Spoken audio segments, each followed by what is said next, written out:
Halo semuanya, kembali lagi di UML Channel. Kali ini kita akan melanjutkan episode ke-16 dari novel Tragedy of Prewedding dengan judul episode yaitu Menjenguk Citra. Di mana di episode kemarin kita sudah menyaksikan bagaimana cerita tentang sebuah tawaran yang menarik yang diberikan oleh Adnan kepada Riko, yang ternyata sebuah tawaran yang cukup fantastis. Tentu saja Riko mau menerimanya dengan penuh semangat. Lalu, kira-kira di episode kali ini, apa yang akan dilakukan oleh Riko dan Adnan setelah mereka saat ini menjadi teman? Ditonton sampai selesai ya. Jadi itu orang yang udah buat lu jadi begini? Tanya Riko yang masih tampak tercengang. Adnan mengangguk perlahan dan berkata, "Ya, dia dalang dari semua musibah ini. Gua harap lu bisa lebih berhati-hati." Riko hanya terdiam dan mengerti apa yang disampaikan oleh Adnan padanya. Ia pun kembali menoleh ke arah Diki yang sedang berjalan ke arah lobi sambil membawa buket bunga serta parsel buah bersama dengan kedua orang tuanya. "Terus, yang bersama Diki itu siapa?" tanya Riko. "Mereka adalah orang tua kami, papa kandung dan mamah tiri gua. Diki itu adalah anak dari mamah Dahlia," ujar Adnan membuat Riko mengerutkan alisnya. "Apa mama tiri lu tahu kebusukan yang udah diperbuat anaknya?" tanya Riko. Tentu saja enggak. Sifat yang dimiliki Diki itu ternyata sangat berbeda jauh dengan ibu kandungnya. Mama Dahlia itu adalah ibu yang sangat baik hati, penyayang, dan sangat tulus. Persis seperti ibu kandung gua. Tetapi gua nggak nyangka kalau dia melahirkan seorang anak yang berperingai iblis kayak Diki itu, ujar Adnan yang masih menatap tajam ke arah saudaranya itu. Riko terdiam sejenak saat Diki beserta kedua orang tuanya semakin dekat ke arahnya. Saat melewati Riko, Diki sempat memandangnya dengan sangat aneh, tapi ia hanya membalas dengan menaikkan sebelah alis saat lelaki itu tengah menatap, membuat Diki langsung melengos dan kembali berjalan.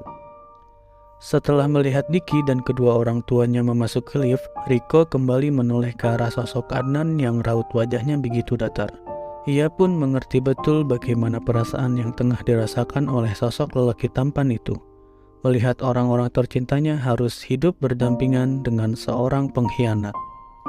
"Adnan, lu tenang aja, gue pasti akan membantu lu buat dapetin keadilan. Gue gak akan membiarkan lelaki itu mengambil apa yang bukan miliknya," ujar Riko dengan tatapan yang serius, membuat orang-orang yang lewat di dekatnya menjadi terheran.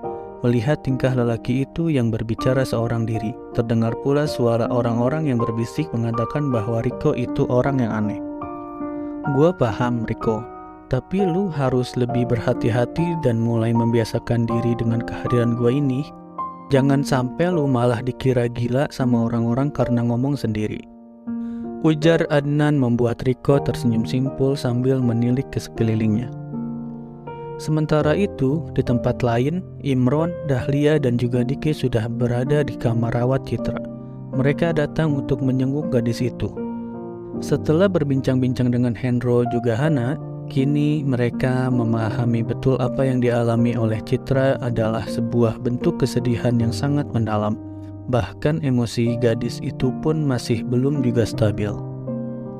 "Saya benar-benar turut prihatin kepada Citra.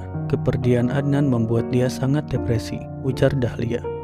"Iya, sekarang ini yang bisa kami lakukan hanyalah berdoa agar Citra bisa segera pulih. Semenjak kejadian kemarin, setiap kali dia tersadar pasti selalu memanggil nama Adnan. Setelah itu dia pingsan lagi," ujar Hana sambil terisak.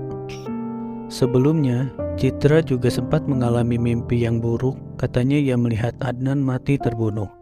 Dia melihat dengan jelas bahwa sebelum ditenggelamkan, Adnan memang sengaja dihabisi terlebih dahulu oleh orang-orang yang tidak dikenal. Sambung Hana membuat Dahlia juga Imron tercengang. "Apa benar yang kami dengar ini?" tanya Imron. "Iya benar. Setelah mimpi itu, keadaan Citra semakin memburuk, bahkan nekat ingin mengakhiri hidupnya," sambung Hendro. Imron dan juga Dahlia menoleh seraya menarik napas dalam. Apa yang dialami Citra dalam mimpinya seperti sebuah kepingan fakta yang terselubung. Hasil autopsi Adnan pun menyatakan hal yang serupa, bahwa lelaki itu sudah lebih dahulu tewas sebelum ditenggelamkan. Sedangkan Diki tampak mengerlingkan mata mendengar hal itu, namun ia tidak terlalu memperdulikan perbincangan itu. Ia memilih untuk menghampiri Citra yang saat ini masih menatap kosong ke arah langit-langit kamar. Terlihat juga sebuah buliran bening menetes di sudut mata indahnya. "Citra, kamu cepat sembuh ya, biar kita bisa jalan-jalan seperti dulu," ucap Diki dengan suara yang sangat lembut dan manis. Gadis itu mengerjapkan mata, bibirnya yang kering dan pucat mulai berucap, "Seperti dulu saat aku dan Mas Adnan masih bersama-sama." Ia kemudian menoleh ke arah Diki dan kembali berkata, "Aku mau seperti dulu, jalan-jalan dan menghabiskan waktu bersama Mas Adnan. Kamu tahu kan di mana dia sekarang?" Mendengar penuturan Citra, Diki terdiam sembari mendengus kesal. Sedangkan keluarga yang lain tampak menatap sedih ke arah gadis itu. Keadaan emosinya ternyata masih belum juga stabil. Diki menarik nafas panjang dan berkata tegas, "Citra, kamu harus sadar, Adnan itu udah gak ada, dia udah meninggal. Dia gak akan pernah bisa kembali lagi." "Enggak, Mas Adnan belum meninggal. Dia masih ada di sini. Bahkan dia selalu datang dalam mimpi aku," sanggah Citra dengan suaranya yang memekik. "Tapi pada kenyataannya dia udah gak ada."